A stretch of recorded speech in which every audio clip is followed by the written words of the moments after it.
Hi, my name's Dr. Adam Booth, and welcome to another locked down edition of Quantum Source.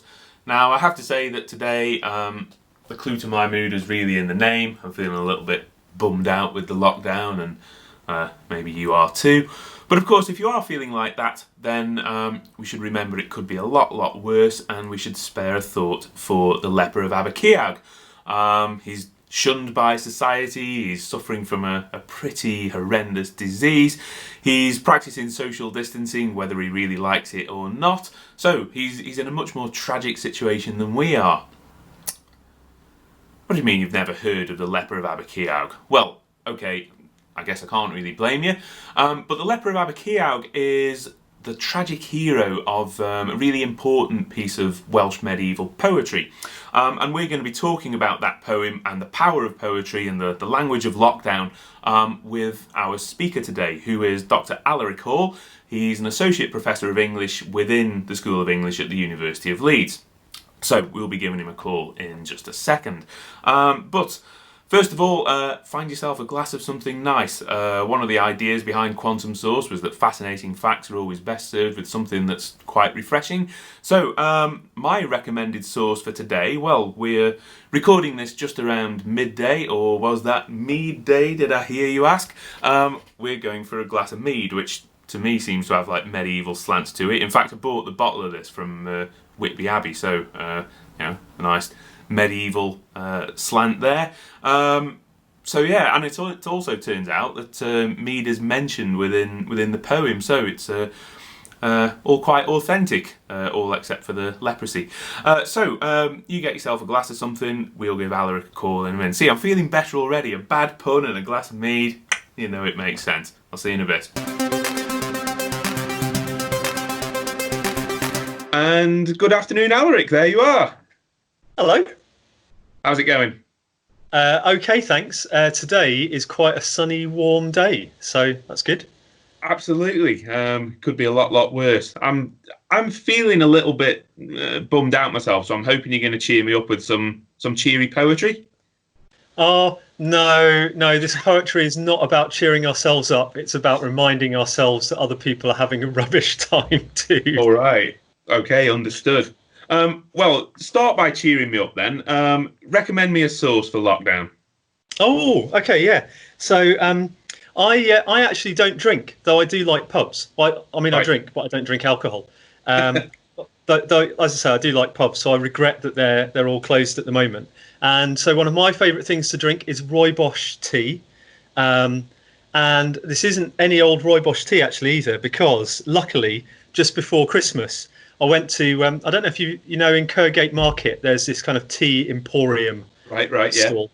Anyway, and they had this chocolate chili rooibos, and I was like, oh, I'll have some of that. And the guy's like, how much do you want? And I was like, maybe 2 kilos. And the guy was like, do you know how much tea 2 kilos is? And I was like, yeah, maybe I should have some more. And so I literally bought all their chocolate chili rooibos tea before I'd even heard of the name Wuhan. And Right. and so it's good because I'm starting to run out, but so far I'm still okay. You don't regret the purchase. It was actually good stuff. It's ideal. Yeah, it's All seeing me right. through lockdown magnificently. Nice one. Right, there you go. Number one tip. Get yourself down to Kirkgate Market as soon as it reopens. Buy up all the tea before Alaric gets there because he's not going to leave you any. Cool. Yeah. What's your source of choice? Oh, mine was a mead. Mine is a nice bit of... I'm only having a bit given that it's so early in the afternoon, but, it'll help it'll cheer me up. Yeah, good. So, right. This Leper of Abercuawg then. Right, I'll just get my slides up. I'm a bit Cool. clunky with getting slides organised on No worries. Skype. Yeah, there we go. So, Cool. as Adam knows, but other people won't, when the whole coronavirus thing got going and we stopped being on strike because many of us at Leeds University were on strike and went almost straight into working at home instead, I was like, oh man, this is a bit of a rubbish situation. And like different people are having really different experiences of lockdown. So I've got friends and colleagues who've got like kids running around and fighting with them over for the computer, and they're having a really stressful time and just want a bit of peace and quiet. And obviously there are people who are actually just really sick and having a really hard time for that reason. So I'm not having any of these problems. So I'm quite lucky. But I am all on my own in lockdown, and I teach and I research medieval literature. And so I was kind of thinking, okay, what other people in the past have experienced being stuck on their own at home, locked down? And I remembered this poem that I studied when I was an undergraduate called Leper of Abercuawg, or the Leper of Abercuawg.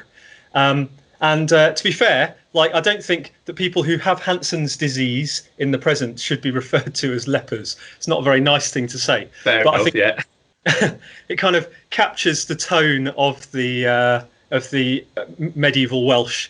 So we've got this guy who's probably got leprosy. He's certainly not well, and no one wants to hang out with him. And he spends 30 stanzas basically saying how rubbish it is that it's sunny outside and it's summer and there's this cuckoo singing with its cheerful cuckoo, and he's on his own and really miserable. And I was like, that's the poem for me in lockdown. That is the poem for our times. Yeah, well, my particular slice of our times. It's been like when I read it as a student, I was about 19 years old, and well, you'll see it's not like poetry that people do now in English very much. And I was a bit like, what is this all about? And rereading it very slowly, day by day in lockdown, I've been kind of like, oh, I get this poem more now. So if it's all right, Adam, I'll just say a little bit about kind of when it's from and how we know about it, and then give people a little sample. Does that sound okay? Absolutely, that would be awesome. Cheers. Thanks. So Leper of Abercuawg is first found in a late 14th century Welsh manuscript. And that puts the manuscript at about the same time as Geoffrey Chaucer, if you want a kind of medieval English kind of point of comparison. The manuscript is called the Red Book of Hergest, or Leper of Hergest. And so it's a big collection of poetry from the late 14th century. And there's a picture there on the screen, for what it's worth, from Jesus College, Oxford, which is where the manuscript now lives. But the poem must be a lot older than that. We don't know how much older. It might be as early as, say, the 10th century. We know that whoever's copying it into the Red Book finds the language a bit difficult. There are some bits that the scribe is a bit confused about. So it felt old even in this 14th century manuscript, which is the earliest version that we now have surviving. And I feel slightly sheepish. In fact, I feel slightly sheepish about various things in this talk because although I studied Middle Welsh diligently for 3 years as an undergraduate, my Welsh is not very good. But I figure English people speaking Welsh badly is still better than English people not speaking any Welsh at all. Right. So bear with me, Welsh speakers. And also, I can't get into the library. So one of the problems with medieval texts is we've got multiple manuscripts. And because manuscripts are copied by hand by real people who make mistakes and change things, each manuscript has a slightly different version of the poem. And that means that the modern editions have slightly different versions of the poem. And the translation that I'm working with is based on a slightly different text from the Welsh edition that I'm working with. So I feel a bit sheepish because that's not a very scholarly thing to do, but I can't access the material that I need. And this is the way that we work at the moment, right? So, it's authentic. Exactly, yeah, right. And that's what medieval scribes had to deal with too, of course. So cool. I've got my text from Evod Williams, and someone very helpfully has scanned that 1935 edition and made it freely available on the internet. And my translation is by a woman called Jenny Rowland. So thanks, Jenny. Here's the beginning of the poem in the manuscript. I don't expect anyone to be able to read this, but just so you can get a bit of a feel for what this looks like. It starts there saying, Goreista ar fryn erfyn fy mryd, a hefyd nym cychwyn, byr fy teith, diffeith fy nhyddyn. So that's the beginning of Leper of Abercuawg in its earliest manuscript. So what I'd like to do is just read out a few of the 32 stanzas of this poem, give people a little bit of a feel for how this poetry works, and then we'll see if Adam wants to ask any questions. Cool. I'll read out the beginning of this, or a few stanzas from near the beginning of this poem in Welsh with an English accent, and then I'll read out the translation, and then I'll talk a bit about how the poetry works, and then we'll go back to the Welsh again, where hopefully people have got a slightly clearer sense of what's going on. But the key thing to do with this poem really at the beginning is just listen, because it's poetry to be heard. Nid wyf anhied miled ni chatwaf, ni allaf darymred, trafod da gan goch caned. Cog, lafar a gan dydd, cyfrau eichiawg, yn dolydd ciawg, gwell corawg noch hebyd. Let's pop to the next one. Yn Abercuawg, yd ganant gogau, ar ganghau blodeuawg, cog lafar caned yrawg. Yn Abercuawg, yd ganant gogau, ar ganghau blodeuawg, gwai glaf a'i clyw yn foddawg. So there's a few stanzas from Claf Abercuawg, this poem, the Leper of Abercuawg. Yeah, and let's just do that in translation as well. So this guy says, and you know, I think about this as I sit here in my flat in Leeds on lockdown. I'm not active. I do not keep a host. That's to say, an army. Normally, I have an army. I'm not active. I do not keep a host. I've had to furlough them, unfortunately. Yeah, that's right. Got to furlough my army. Rip off. I cannot go about. While it pleases the cuckoo, let it sing. A vocal cuckoo sings with the daybreak, a loud songs in the meadows of Ciawg. A prodigal is better than a miser. In Abercuawg, cuckoos sing on flowering branches. Vocal cuckoo, let it sing for a long time to come. In Abercuawg, cuckoos sing on flowering branches. Woe to the sick man who hears them constantly. So we've got this guy who's hearing these cuckoos, having a lovely time. He's like, oh, isn't the bird song lovely? But really, I want to be out there flying around like a bird, and I can't. And he gets progressively more grumpy about his environment. And it's a poem that at first people are like, oh my God, this is just repeating lines over and over again. It's just talking about this cuckoo endlessly. It repeats whole chunks of stanzas. In Abercuawg, cuckoos sing on flowering branches. Just says it twice. But it's a sort of form of poetry that's quite meditative, and it's about learning to appreciate repetition and doing the same thing more than once and going, well, okay, I've heard the same thing twice and I understand it differently this time. And it's also about noticing the small differences. And I think, as I live on lockdown anyway, kind of enjoying routine and also appreciating small differences in my routine is something that kind of means quite a lot. So yeah, vocal cuckoo, let it sing for a long time, but also woe to the sick man who hears them constantly. And it's sort of a poem about a grumpy old man and a cuckoo, but it also becomes a poem that's sort of about society. So the guy says at the end of the stanza here, a prodigal is better than a miser.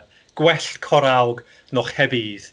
And that's partly just saying, well, better that the cuckoo sings too much than that it sings too little. Fair enough. But it's also kind of saying, implicitly, man, I really wish this cuckoo would shut up. So it's kind of ironic. And it's also meaning that we have to think about our own society, where we also should be more generous to people than perhaps we are. We should give rather than kind of keeping. And as this poem unfolds, it becomes increasingly clear that the speaker of this poem, this old grumpy man with leprosy, is a miser and not a prodigal, not someone who gives everyone away. And we sort of start to get a sense of the reasons why he's this grumpy, lonely old man who no one likes. So there's this kind of really complex dialogue going on between this individual, the world outside his door, and the rest of society that he's moving in. So I just think you can do a lot with these little bits of poetry, even though they've got a lot of repetition and stuff that's the same. I'll just say a tiny bit about how the meter works as well, the actual verse, and And then I'll do it again in Welsh so you can listen to it, and hopefully I'll pronounce it slightly better the second time too. Sorry, Welsh speakers. And then we'll see if Adam wants to ask anything. So the key thing is that we've got these stanzas. The first line will have 10 syllables. So they like to count syllables. The second line usually 6. Ni, atlav, dar, red, 6 syllables. And 7 syllables for the last line. So they count syllables. That's how they know how long to make a line. And then we've got these lovely rhyme schemes where the last line and the second to last line rhyme at the end of the line, which is where people in English poetry would kind of expect a rhyme to come. But that will then rhyme with something in the middle of the first line, which kind of sort of syncopates the poem a bit, and it kind of throws the listener off. But in a way that kind of sounds nice and groovy. So I'll just read that again, and hopefully people will enjoy it. Nid uwyf anhied, miled na chatwaf, na atlaf darimred, trafodag an goch, caned. Cog lafar a gan dydd, cyfreu ei hiawg yn dolydd ciawg, gwell corawg no chebydd. Yn Abercuawg, yd ganant gogau, ar gangheu blodeuawg, cog lafar caned y rawg. Yn Abercuawg, yd ganant gogau, ar gangheu blodeuawg, gwai glaf a'i clyw yn foddawg. Yeah, so that's a little bit of Clav Abercuawg. I don't know, Adam, if that provokes you to any questions or things that I haven't explained very well. I just think there is a real power when you hear and you see the Welsh written down. It's almost like the English translation of it is just factual. Here's what it says, and it loses the poetry in it. But when you listen to it, it really emphasises the fact that it is a poem. Thanks for reading it out. I used to live in Wales, and so the word Aber for me, I used to live in Swansea, which in Welsh was Abertawe. So Aber is an estuary, a river mouth. But I always found myself thinking just how very different Welsh is. And I was always struck by these, a couple of Dutch friends who came to see me whilst I was living in Wales. And they hadn't seen Welsh before. They hadn't heard Welsh before. And their assumption was that it would be almost kind of like a dialect of English. And they were blown away by how very different it is. Right. So, what's your take on that? Where does it come from? Yeah, and there is quite a lot of sort of xenophobia within Britain, if you can be xenophobic about a kind of a native language of Britain. But about Welsh, and people are like, oh, the spelling's crazy, oh, it's impossible to pronounce. And none of this is actually true. It's just that people don't learn the system. They don't learn how it works. It's actually got very straightforward spelling, more so in modern Welsh than medieval Welsh, to be fair. But English and Welsh ultimately are in the same language family. So about maybe 6,000 before Common Era, maybe 4,000 before Common Era, there was this language that we call Indo-European, from which most languages of Eurasia are descended. And so English and Welsh are very, very distantly related. About 8,000 years ago, they were the same language. There are a few things where they're still kind of similar. So there are a lot of negative words in this stanza here. Nid meaning not, ni also meaning not, ni again means not. And it's no coincidence that these words in Welsh begin with n, just like no and not, and even like negative and negation in English begin with n, because Indo-European words for negatives tend to have n's. So there are actually a few kind of common inheritances that we have. And there are also some words that are kind of familiar, even though they may not initially seem familiar, because English and Welsh have both borrowed words from things like Latin. So obviously Britain was in the Roman Empire. Roman Empire spoke Latin. Welsh is descended from the language, the Celtic language that was being spoken here under the Romans. So this word miled, which has been translated as a host, an army, it's the same as the word military, And it's similar to military because both of these words come from Latin. The Welsh kind of borrowed it from the Romans because the Romans turned up with an army, and the Welsh were like, oh, this is the word for army, fine. And we've got it in English because we borrowed it much later from Latin. And then if anyone has ever encountered any Welsh, you might have picked up one or two words like da, meaning good, like in iechyd da. I don't know if you ever said iechyd da to anyone. Yeah. In fact, we could do it now, couldn't we? Have you got your mead there still? Iechyd da. Iechyd da. There we go. So iechyd means health, and da means good. And so here's the word da. So literally that's saying, while it's good for the cuckoo, let it sing. So so there are going to be a few things in here that even, your average kind of English speaker can find a bit of commonality with. Cool.